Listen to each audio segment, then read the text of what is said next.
All right, back counting down, finish up WSGN's top 40 survey the week of September 30th, 1966.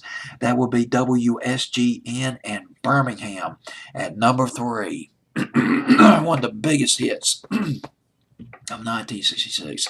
There's a lot of songs that have been overplayed that I just can't stand listening to anymore, but not this one. I still love this record. Cherish by The Association. Went to number 1 by the Association. The song was written by Terry Kirkman, the guy who founded the Association. That was back in the early 60s, around 1962. Just a couple of things. Excuse me. I just want to mention about this record that came out at me doing a little research on it. Doug Rhodes, a guy named Doug Rhodes, played on this session. He was a session musician. He played the instrument. Played an instrument called the Celeste. It's Celeste. I read a little bit about it on Wikipedia, but I still can't wrap my mind around this instrument.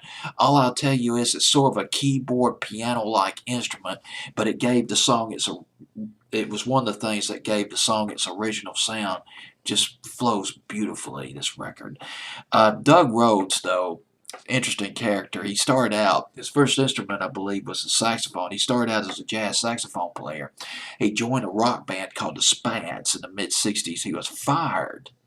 He was kicked out of the Spads, Doug Rhodes was. Then he met a producer. His name was Kurt Bircher. And Kurt Bircher hired Doug Rhodes as a session musician. He plays on Cherish by the Association. But here's another thing about Doug Rhodes. He later became a member of the Music Machine.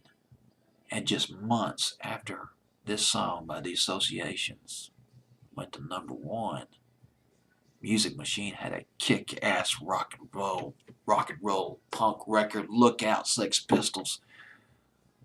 Talk by the Music Machine, late 66, early 67. They were talking some rock and roll. God, he was in that band. For a while anyway, Doug Rhodes. Another thing about this record, it was produced by Kurt Bircher. Having a hard time pronouncing his name, Kurt Bircher.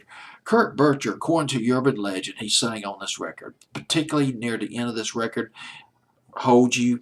He sings the phrases Hold You, and a couple of times, I believe, in the final verse of the record. But not sure if that's really the case. But another legend, lots of legends that surround these records, particularly a beautiful record like Cherished by the Association, number 3 on WSGN's playlist.